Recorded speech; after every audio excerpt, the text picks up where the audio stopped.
Missouri Senator Josh Hawley is with us. Senator, your colleagues Mike Lee and Rick Scott just introduced legislation to officially rename the Department of Defense to the Department of War. Will you be joining them on this? Oh, absolutely, of course. I see this as about getting back to mission, Laura, which is about recruiting war fighters who are going to fight the wars that protect America. And, you know, what Biden did for the last 4 years by turning the military into a giant DEI seminar has got to end. I mean, you think about it.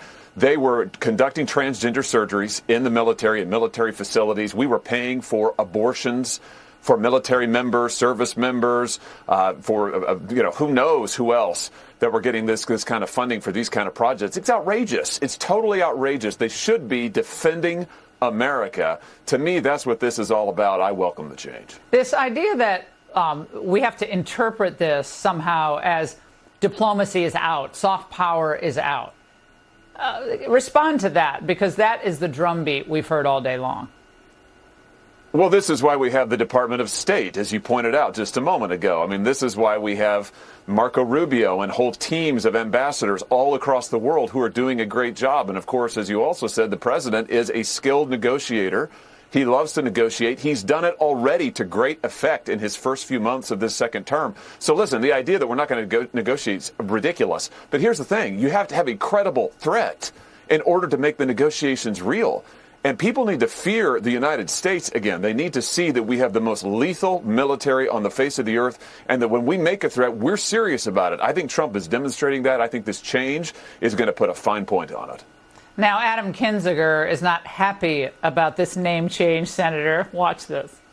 The words do matter. So Department of Defense actually seems to say this is as much as a war department. It's a department for telling people that we're going to defend our country, for deterrence. And it just feels like it's kind of an old man reminiscing about the days of old, you know, the Department of War, and trying to cover for weakness.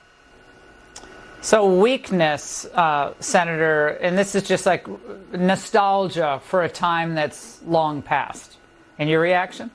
Yeah, well, the only nostalgia involved here is the left's nostalgia for their DEI woke garbage that the whole country has rejected. And by the way, Adam Kinzinger, I just can't help mentioning, last time I heard that guy, he was in my state busy shooting a reporter and then running off before the police could question him about it. No lie, almost a year ago. I mean, this is not a guy who's famous for his strength under pressure. I don't think he should be giving Donald Trump any pointers about strength, standing up, taking a position, or standing firm.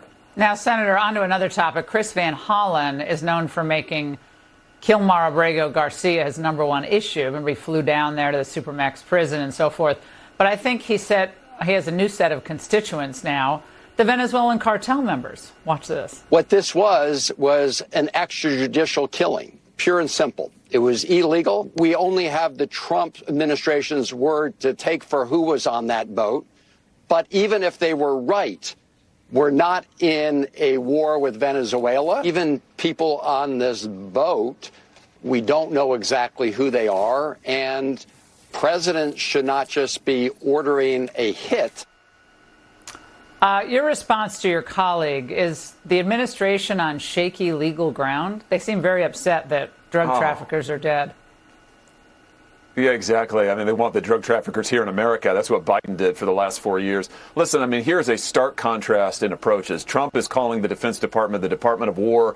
Meanwhile, the Democrats want to use our soldiers to go read Miranda rights to possible suspects before we do anything to them, who are not even in this country, not American citizens. I mean, it's ridiculous. It's totally ridiculous. The president was totally within his constitutional authority to order that strike. I am glad he's taken these people out before they get into our country.